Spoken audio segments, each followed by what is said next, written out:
जय हिंद, नमस्कार। और मेरे साथ आप देख रहे हैं वर्ल्ड रिकॉर्ड 2.0 लोकसभा महा एग्जिट पोल में आप सभी का हार्दिक स्वागत है। सभी 7 चरणों में संपन्न हुए चुनाव के बाद एक बेहद ही चौंकाने वाला सर्वे सामने निकल करके आया है, जिसका सबसे सटीक एग्जिट पोल हम जानने वाले हैं। अभी अभी आए रुझान में कौन अपनी सरकार बनाने जा रहा है, इन सभी प्रश्नों का खुलासा इस वीडियो में हो जाएगा।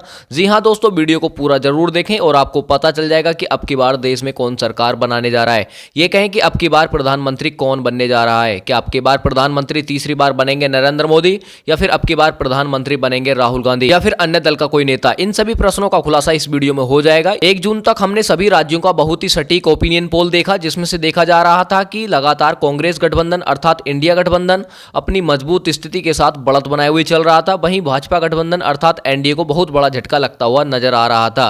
अब देखना होगा कि जो अभी अभी सामने रुझान निकल करके आ रहे हैं, उसमें हम देखने वाले हैं कि यह आंकड़े लगातार बने रहते हैं या फिर बदलते हुए नजर आ रहे हैं। हम राज्यवार सबसे सटीक एग्जिट पोल जानने वाले हैं कि किस राज्य में किस पार्टी या किस गठबंधन को कितनी सीटें मिलती हुई नजर आ रही हैं और कौन देश में अपनी सरकार बनाने जा रहा है। और जैसा कि आप सब जानते हैं, बीजेपी अर्थात एनडीए गठबंधन लगातार दावा कर रहा था कि अब की बार 400 पार मोदी सरकार। वहीं कांग्रेस गठबंधन अपने मैनिफेस्टो के साथ यह दावा कर रहे थे कि अब की बार इंडिया महागठबंधन अपनी पूर्ण बहुमत की सरकार बनाने जा रहा है। चलिए इस एग्जिट पोल में हम समझते हैं कि अब की बार कौन देश में सरकार बनाने जा रहा है। चलिए शुरू करते हैं, लेकिन उससे पहले मैं आपको जानकारी के लिए बता दूं कि देश में लोकसभा की कुल 543 सीटें हैं और किसी भी पार्टी को पूर्ण बहुमत की सरकार बनाने के लिए 272 या उससे अधिक सीटें जीतने की आवश्यकता होती है। जिस पार्टी के पास 272 या उससे अधिक सीटें होंगी, वही पार्टी केंद्र में अपनी सरकार बनाएगी। चलिए वीडियो शुरू करते हैं और देखते हैं जो अभी अभी रुझान सामने निकल करके आ रहे हैं, उन्हें हम विस्तार से समझते हैं कि इस एग्जिट पोल में कौन अब की बार सरकार बनाने जा रहा है। चलिए शुरू करते हैं और देखते हैं सबसे पहला राज्य। चलिए हम सबसे पहले बात करते हैं त्रिपुरा राज्य की। त्रिपुरा राज्य से जो सर्वे सामने निकल करके आ रहा है, जो एग्जिट पोल निकल करके आ रहा है, वो देखा जा रहा है कि त्रिपुरा राज्य की 2 लोकसभा सीटों में से बीजेपी गठबंधन अर्थात एनडीए की बात करें तो 1 सीट जाती हुई नजर आ रही है। वहीं कांग्रेस की बात करें अर्थात इंडिया गठबंधन की बात करें तो 1 सीट जाती हुई नजर आ रही है। कह सकते हैं कि त्रिपुरा राज्य से जो एग्जिट पोल निकल करके आ रहा है, बहुत ही चौंका देने वाला सर्वे सामने निकल करके आ रहा है, क्योंकि बराबर की टक्कर यहां देखने को मिल सकती है। एक सीट जाती हुई नजर आ रही है बीजेपी गठबंधन व कांग्रेस गठबंधन के बीच। अभी इसी के साथ यदि हम बात करें सिक्किम राज्य की, सिक्किम राज्य में लोकसभा की कुल 1 सीट है जो एग्जिट पोल निकल करके आ रहा है। उस एग्जिट पोल के अनुसार देखा जा रहा है कि यह सीट एनडीए के खाते में जाती हुई नजर आ रही है। कह सकते हैं कि सिक्किम राज्य में इंडिया गठबंधन का खाता खुलने की भी कोई संभावना नहीं है। यदि हम बात करें उड़ीसा राज्य की, उड़ीसा राज्य में लोकसभा की कुल 21 सीटें हैं। उड़ीसा से बहुत ही बेहद चौंका देने वाला सर्वे सामने निकल करके आ रहा है। जो एग्जिट पोल सामने निकल करके आ रहा है उड़ीसा से, उसमें देखा जा रहा है कि बीजेपी गठबंधन अर्थात एनडीए की बात करें तो 4 सीटें निकल करके आ रही हैं। वहीं कांग्रेस गठबंधन की बात करें अर्थात इंडिया की बात करें तो 6 सीटें निकल करके आ रही हैं। वहीं अन्य दल की बात करें तो 11 सीटें निकल करके आ रही हैं। उड़ीसा राज्य में जो क्षेत्रीय पार्टी है यानी कि बीजू जनता दल, उनके खाते में ये 11 सीटें जाती हुई नजर आ रही हैं। कह सकते हैं कि जो नवीन पटनायक है उनके खाते में ये 11 सीटें जाती हुई नजर आ रही हैं। वहीं बीजेपी की बात करें अर्थात एनडीए की बात करें तो 4 और इंडिया गठबंधन की बात करें तो 6 सीटें जाती नजर आ रही हैं। चलिए इसी के साथ यदि हम बात करें अंडमान निकोबार की, तो अंडमान निकोबार में लोकसभा की कुल 1 सीट है जो कि बीजेपी गठबंधन के खाते में ये सीट जाती नजर आ रही है। जो एग्जिट पोल में ये आंकड़े निकल करके आ रहे हैं, उससे साफ जाहिर हो रहा है कि अंडमान निकोबार की 1 सीट जो कि बीजेपी गठबंधन के खाते में जाती हुई नजर आ रही है। अब यदि हम बात करें कर्नाटक राज्य की, कर्नाटक राज्य में लोकसभा की कुल 28 सीटें हैं। यहां से भी बहुत ही बेहद चौंका देने वाला सर्वे सामने निकल करके आ रहा है। उसमें देखा जा रहा है इस एग्जिट पोल में कि बीजेपी गठबंधन अर्थात एनडीए की बात करें तो यहां 9 सीटें जाती नजर आ रही हैं। वहीं कांग्रेस गठबंधन की बात करें अर्थात इंडिया गठबंधन की बात करें तो 19 लोकसभा सीट जाती हुई नजर आ रही है। कह सकते हैं कि कर्नाटक राज्य में एनडीए को बहुत बड़ा झटका लगता हुआ नजर आ रहा है। वहीं इंडिया गठबंधन की बात करें तो बहुत बड़ा फायदा मिलता हुआ नजर भी आ रहा है। अब देखना होगा कि आंध्र प्रदेश में देखते हैं कि आंध्र प्रदेश से जो एग्जिट पोल निकल करके आ रहा है, आंध्र प्रदेश में लोकसभा की कुल 25 सीटें हैं, जिस पर देखा जा रहा है कि बीजेपी गठबंधन के खाते में यहां 5 सीटें जाती नजर आ रही हैं। वहीं इंडिया कांग्रेस की बात करें तो कांग्रेस के खाते में यहां 11 सीटें निकल करके आ रही हैं। वहीं अन्य दल की बात करें तो 9 सीट जाने का अनुमान है। कह सकते हैं कि जो आंध्र प्रदेश की YSRCP पार्टी है यानी कि YS जगनमोहन रेड्डी जिसके मुख्यमंत्री हैं, उनके खाते में यहां 9 सीटें जाती नजर आ रही हैं। देखा जा रहा है कि आंध्र प्रदेश में इंडिया महागठबंधन अपना अच्छा प्रदर्शन करता हुआ नजर आ रहा है और काफी ज्यादा सीटें भी ले जाता दिख रहा है। आप एग्जिट पोल में देख सकते हैं कि इंडिया गठबंधन के खाते में यहां 11 सीटें जाती नजर आ रही हैं। वहीं एनडीए के खाते में 5 सीटों पर सिमटता हुआ नजर आ रहा है। अब यदि हम बात करें उत्तराखंड की, तो उत्तराखंड में लोकसभा की कुल 5 सीटें हैं, जिसमें से देखा जा रहा है कि बीजेपी गठबंधन के खाते में यहां 3 सीटें जाती नजर आ रही हैं, अर्थात एनडीए के खाते में 3। वहीं कांग्रेस गठबंधन अर्थात इंडिया की बात करें तो 2 सीटें जाती नजर आ रही हैं। कह सकते हैं कि उत्तराखंड राज्य में एनडीए को बढ़त मिलती हुई नजर आ रही है। चलिए इसी के साथ यदि हम बात करें पश्चिम बंगाल की, तो पश्चिम बंगाल में लोकसभा की कुल 42 सीटें हैं, जिसमें से देखा जा रहा है जो सबसे सटीक एग्जिट पोल निकल करके आ रहा है उसमें देखा जा रहा है कि बीजेपी गठबंधन अर्थात एनडीए की बात करें तो यहां 9 लोकसभा सीट जाती हुई नजर आ रही हैं।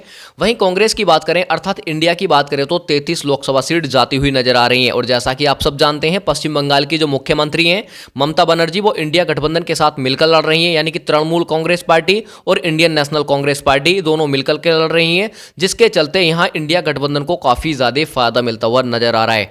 अब यदि हम बात करें हिमाचल प्रदेश की, हिमाचल प्रदेश से सर्वे सामने निकल करके आ रहा है वो बहुत ही चौंका देने वाला सर्वे सामने निकल करके आ रहा है, क्योंकि देखा जा रहा है कि हिमाचल प्रदेश की 4 लोकसभा सीटों पर बीजेपी गठबंधन वही कांग्रेस गठबंधन के बीच बराबर की टक्कर देखने को मिल सकती है। ये कहें कि एनडीए व इंडिया गठबंधन के बीच मुकाबला टक्कर का देखने को मिल सकता है। हिमाचल प्रदेश की 4 लोकसभा सीटों में से बीजेपी गठबंधन के खाते में भी 2, वहीं कांग्रेस गठबंधन के खाते में 2 सीटें जाती नजर आ रही हैं। अब यदि हम बात करते हैं मणिपुर की, तो मणिपुर में लोकसभा की कुल 2 सीटें हैं। यहां पर देखा जा रहा है कि बीजेपी गठबंधन अर्थात एनडीए का खाता खुलने की भी कोई संभावना नहीं है। कह सकते हैं कि बीजेपी का यहां सुपड़ा साफ होता नजर आ रहा है। वहीं इंडिया गठबंधन की बात करें तो 2 सीटें जाती नजर आ रही हैं। कह सकते हैं कि मणिपुर की दोनों लोकसभा सीट इंडिया गठबंधन के खाते में जाती दिख रही हैं। अब यदि हम बात करें दिल्ली क्षेत्र की, तो दिल्ली क्षेत्र में लोकसभा की कुल 7 सीट आती हैं, जिसमें से देखा जा रहा है कि जो एग्जिट पोल निकल करके आ रहा है बीजेपी गठबंधन के खाते में यहां 2 सीटें जाने का अनुमान है। वहीं कांग्रेस की बात करें अर्थात इंडिया गठबंधन की बात करें तो 5 सीटें निकल करके आ रही हैं। कह सकते हैं कि दिल्ली क्षेत्र में इंडिया गठबंधन को काफी ज्यादा फायदा मिलता हुआ नजर आ रहा है। 2019 लोकसभा चुनाव में एनडीए ने यहां 7 की 7 सीटें हासिल की थी, लेकिन अब की बार बहुत बड़ा झटका लगता हुआ एनडीए को नजर आ रहा है। और जैसा कि आप सब जानते हैं दिल्ली के जो मुख्यमंत्री अरविंद केजरीवाल, जो आम आदमी पार्टी से मुख्यमंत्री हैं, वो इंडिया गठबंधन के साथ मिलकर लड़ रहे हैं, जिसके चलते इंडिया गठबंधन को काफी ज्यादा फायदा मिलता हुआ नजर आ रहा है। अब यदि हम बात करें केरल राज्य की, केरल राज्य में लोकसभा की कुल 20 सीटें हैं।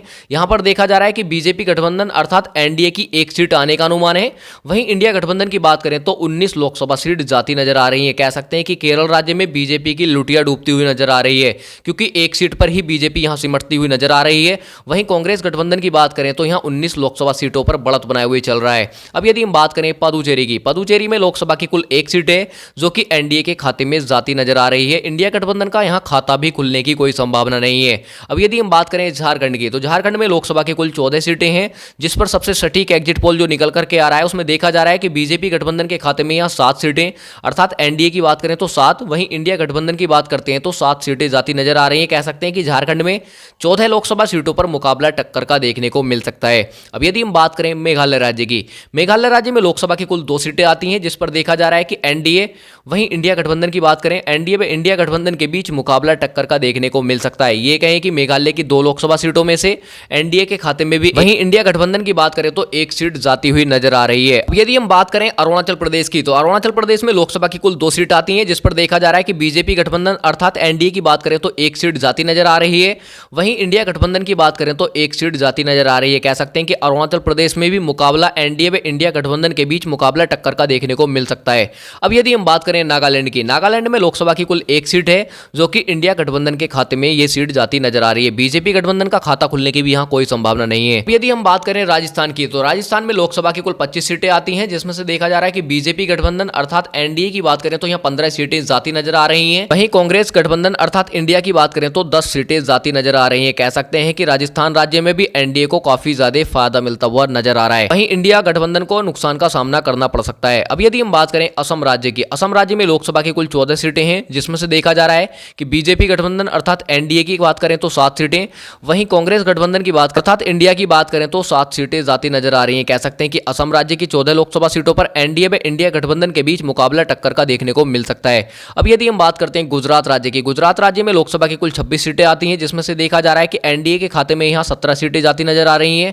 वहीं इंडिया गठबंधन की बात करें तो 9 लोकसभा सीट जाती हुई नजर आ रही है। और वैसे भी गुजरात राज्य को भाजपा का गढ़ माना जाता है, क्योंकि गुजरात राज्य जो हमारे पीएम है उनका गृह राज्य है, जिसके चलते यहां पे बहुत बड़ा झटका एनडीए को लगता हुआ नजर आ रहा है। क्योंकि गुजरात राज्य में 2019 लोकसभा चुनाव में 26 की 26 सीटें हासिल की थी, लेकिन अब की बार हाथ से यहां 9 सीटें निकलती हुई नजर आ रही हैं, तो जिसके चलते कह सकते हैं कि हम गुजरात में एनडीए को बहुत बड़ा झटका लगता हुआ नजर आ रहा है। यदि हम बात करें जम्मू एंड कश्मीर की और लद्दाख की, यानी कि सभी को मिलाकर के यहां 6 सीटें आती हैं। जम्मू कश्मीर में 5 लोकसभा सीटें हैं और 1 लद्दाख की सीट है, यानी कि कुल मिलाकर करके 6 सीटें आती हैं, जिसपे देखा जा रहा है कि बीजेपी गठबंधन के खाते में यहाँ 2 सीटें जाती नजर आ रही हैं। वहीं कांग्रेस गठबंधन की बात करें तो 4 सीटें जाती नजर आ रही हैं, क्योंकि कह सकते हैं कि जम्मू एंड कश्मीर में इंडिया गठबंधन को काफी ज्यादा फायदा मिलता हुआ नजर आ रहा है, क्योंकि 4 सीटें इंडिया गठबंधन के खाते में जाती हुई नजर आ रही हैं। चलिए इसी के साथ यदि हम बात करते हैं तेलंगाना राज्य की, तो तेलंगाना राज्य में लोकसभा की कुल 17 सीटें हैं, जिसमें से देखा जा रहा है कि बीजेपी गठबंधन के खाते में यहाँ 6 सीटें जाती नजर आ रही हैं। वहीं इंडिया गठबंधन की बात करें तो 11 लोकसभा सीट जाती नजर आ रही है। कह सकते हैं कि तेलंगाना राज्य से जो एग्जिट पोल निकल करके आ रहा है बहुत ही चौंका देने वाला एग्जिट पोल निकल करके आ रहा है, क्योंकि तेलंगाना राज्य में इंडिया गठबंधन को काफी ज्यादा बढ़त मिलती हुई नजर आ रही है। इसी के साथ बात करते हैं मध्य प्रदेश की, तो मध्य प्रदेश में लोकसभा की कुल 29 सीटें आती हैं, जिसमें से देखा जा रहा है कि बीजेपी गठबंधन अर्थात एनडीए की बात करें तो यहाँ 15 सीटें जाती नजर आ रही हैं। वहीं कांग्रेस गठबंधन अर्थात इंडिया की बात करें तो 14 लोकसभा सीट जाती हुई नजर आ रही है। कह सकते हैं कि मध्य प्रदेश में भी एक सीट पर एनडीए बढ़त बनाए हुए चल रहा है। अब यदि हम बात करें गोवा राज्य की, तो गोवा राज्य में लोकसभा की कुल 2 सीटें आती हैं, इस पर देखा जा रहा है कि बीजेपी गठबंधन अर्थात एनडीए की बात करें तो 1 सीट, वहीं कांग्रेस गठबंधन की बात करें अर्थात इंडिया की बात करें तो 1 सीट जाती नजर आ रही है। कह सकते हैं कि गोवा राज्य की 2 लोकसभा सीटों पर एनडीए व इंडिया के बीच मुकाबला टक्कर का देखने को मिल सकता है। अब यदि हम बात करें पंजाब राज्य की, पंजाब राज्य में लोकसभा की कुल 13 सीटें आती हैं, जिसमें से एनडीए की बात करें तो 1 सीट जाती नजर आ रही है। वहीं इंडिया की बात करें तो 10 सीटें व अन्य दल के खाते में भी यहां 2 सीटें जाने का अनुमान है। कह सकते हैं कि पंजाब राज्य में इंडिया गठबंधन काफी ज्यादा मजबूत स्थिति में है, जिसके चलते इंडिया गठबंधन को यहां काफी ज्यादा सीटें मिलती हुई नजर आ रही हैं। और जैसा कि आप सब जानते हैं, पंजाब राज्य में आम आदमी पार्टी की सरकार है, जो कि इंडिया गठबंधन के साथ मिलकर लड़ रहे हैं, जिसके चलते इंडिया गठबंधन को पंजाब राज्य में काफी ज्यादा फायदा मिलता हुआ नजर आ रहा है। अब यदि हम बात करें छत्तीसगढ़ की, तो छत्तीसगढ़ में लोकसभा की कुल 11 सीटें आती हैं, इसमें से जो सर्वे सामने निकल करके आ रहा है, जो एग्जिट पोल निकल करके आ रहा है, उसमें देखा जा रहा है कि बीजेपी गठबंधन अर्थात एनडीए की बात करें तो यहाँ 5 सीटें जाती नजर आ रही हैं। वहीं कांग्रेस गठबंधन अर्थात इंडिया की बात करें तो 6 सीटें निकल करके आ रही हैं। कह सकते हैं कि छत्तीसगढ़ राज्य में इंडिया गठबंधन 1 सीट पर फायदा मिलता हुआ नजर आ रहा है। अब यदि हम बात करें तमिलनाडु राज्य की, तो तमिलनाडु राज्य में लोकसभा की कुल 39 सीटें हैं, जिस पर देखा जा रहा है कि एनडीए का यहाँ खाता भी खुलने की कोई संभावना नहीं है। कह सकते हैं कि एनडीए का यहाँ सोपड़ा साफ होता नजर आ रहा है। वहीं बात करें तमिलनाडु में इंडिया गठबंधन की, तो इंडिया गठबंधन के खाते में 39 की 39 सीटें जाती नजर आ रही हैं। और जैसा कि आप सब जानते हैं, तमिलनाडु की जितनी भी क्षेत्रीय पार्टियां हैं वो सभी की सभी इंडिया गठबंधन के साथ मिलकर लड़ रही हैं, जिसके चलते इंडिया गठबंधन को यहाँ काफी ज्यादा फायदा मिलता हुआ नजर आ रहा है। अन्य दल का खाता भी खुलने की यहाँ कोई संभावना नहीं है। अब यदि हम बात करते हैं उत्तर प्रदेश की, तो उत्तर प्रदेश में लोकसभा की कुल 80 सीटें हैं, जिसमें से जो एग्जिट पोल निकल करके आ रहा है वो बहुत ही चौंका देने वाला एग्जिट पोल निकल करके आ रहा है, जिसमें से देखा जा रहा है कि एनडीए के खाते में यहाँ 42 सीटें जाती नजर आ रही हैं। वहीं इंडिया गठबंधन की बात करें तो 32 सीटें जाती नजर आ रही हैं। वहीं अन्य दल की बात करें तो 6 सीटें जाने का अनुमान है। और वैसे भी उत्तर प्रदेश राज्य को लोकसभा चुनाव का आधार राज्य माना जाता है, क्योंकि सर्वाधिक सीटें उत्तर प्रदेश से ही आती हैं, जिसके चलते कयास लगाए जाते हैं कि उत्तर प्रदेश में जो पार्टी सर्वाधिक सीटें जीतेगी वही पार्टी केंद्र में भी अपनी सरकार बनाएगी। लेकिन अब की बार आंकड़े कुछ उल्टे होते नजर आ रहे हैं। पूरे ओपिनियन पोल में बने रहें और आपको पता चल जाएगा कि अब की बार किसकी सरकार बनने जा रही है।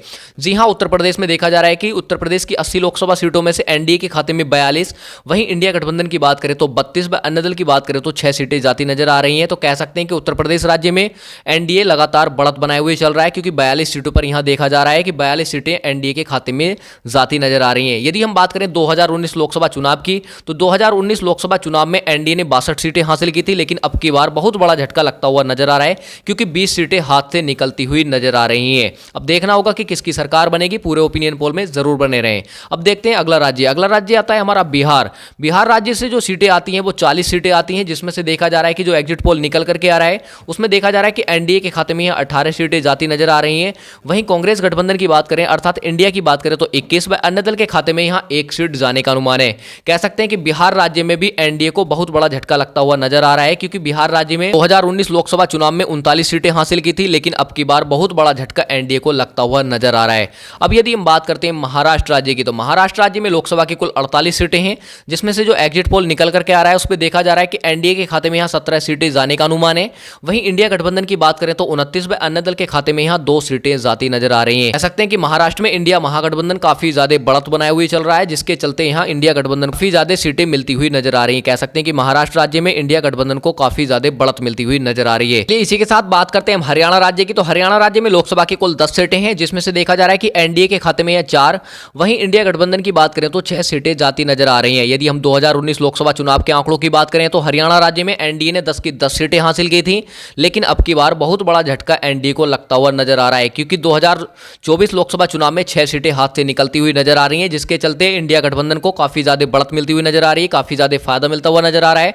वहीं एनडीए को बहुत बड़ा नुकसान का सामना करना पड़ सकता है। चलिए इसी के साथ बात करते हैं हम चंडीगढ़ की। तो चंडीगढ़ में लोकसभा की कुल 1 सीट है, जो कि इंडिया गठबंधन के खाते में ये सीट जाती नजर आ रही है। इस प्रकार हमने देश के 28 राज्य में 8 केंद्र शासित प्रदेशों की सभी सीटों यानी कि 543 सीटों का सर्वे विस्तार से जाना, जिसमें से देखा जा रहा है कि एनडीए के खाते में 198, वहीं इंडिया गठबंधन की बात करें तो 310 व अन्य दल की बात करें तो 35 लोकसभा सीट जाती हुई नजर आ रही हैं। और मैंने वीडियो के शुरू में ही आपको बताया था कि किसी भी पार्टी या किसी भी गठबंधन को पूर्ण बहुमत की सरकार बनाने के लिए 272 सीटें जीतने की आवश्यकता होती है। इस एग्जिट पोल के आधार पर देखा जा रहा है कि इंडिया गठबंधन 310 सीटें ले जाकर के 272 के आंकड़े को पार करके अपनी सरकार बनाने जा रहा है। और साथियों, आपको क्या लगता है कि अब की बार किसकी सरकार बनेगी और आप किसकी बनते देखना चाहते हैं, कमेंट करके जरूर बताएं, क्योंकि जनता की राय लोकतंत्र को मजबूत बनाने के लिए महत्वपूर्ण होती है। इसलिए अपनी कीमती राय अवश्य दें और चैनल पर नए हैं तो प्लीज करके चैनल को सब्सक्राइब जरूर कर लें और वीडियो को लाइक कर दें। वीडियो को अपने दोस्तों में ज्यादा से ज्यादा शेयर करें, जिससे कि पता चल सके कि आने वाले 4 तारीख को किसकी सरकार बनने जा रही है। चलिए मिलते हैं अगले एग्जिट पोल में, तब तक के लिए गुड बाय, टेक केयर।